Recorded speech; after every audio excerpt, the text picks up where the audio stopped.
সুপ্রিয় শিক্ষার্থী বন্ধুগণ, এনএসবিটির পক্ষ থেকে সবাইকে আবারও প্রাণঢালা অভিনন্দন ও শুভেচ্ছা।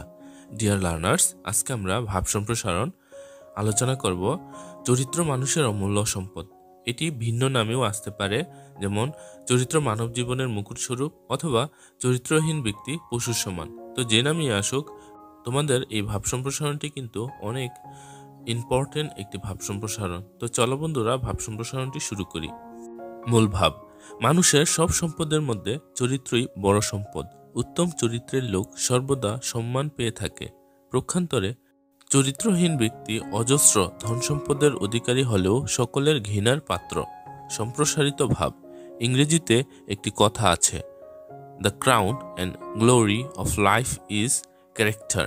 চরিত্র মানবের মহার্গতব বস্তু, শ্রেষ্ঠতম অলঙ্কার। হাদিসে আছে, সবচাইতে পূর্ণ ইমানদার সেই ব্যক্তি যার আখলাক অর্থাৎ চরিত্র সবচেয়ে ভালো। চরিত্র সম্পদ অন্য সকল সম্পদ অপেক্ষা অধিক মূল্যবান। চরিত্র গৌরবে বলীয়ান মানুষ দেবতার মহিমায় পৃথিবীতে বিরাজ করে। চরিত্র মানুষকে ন্যায়, সত্য, সংযম ও শ্রদ্ধাবোধ শিক্ষা দেয় এবং সৎ পথে চলতে উদ্বুদ্ধ করে। চরিত্রবান ব্যক্তি সমাজের শিক্ষাস্বরূপ।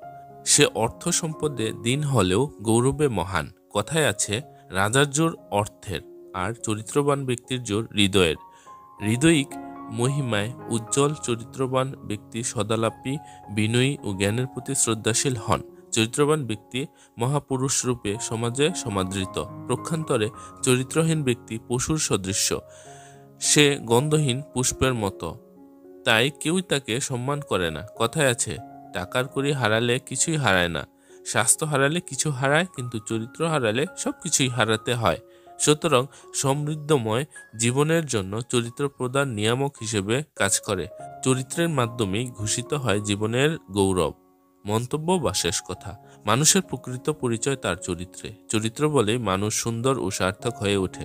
তো ডিয়ার লার্নার্স, যদি তোমাদের কাছে ভাব সম্প্রসারণের ভিডিওটি ভালো লেগে থাকে তাহলে প্লিজ ভিডিওতে একটি লাইক করবে এবং বন্ধুদের মাঝে শেয়ার করবে।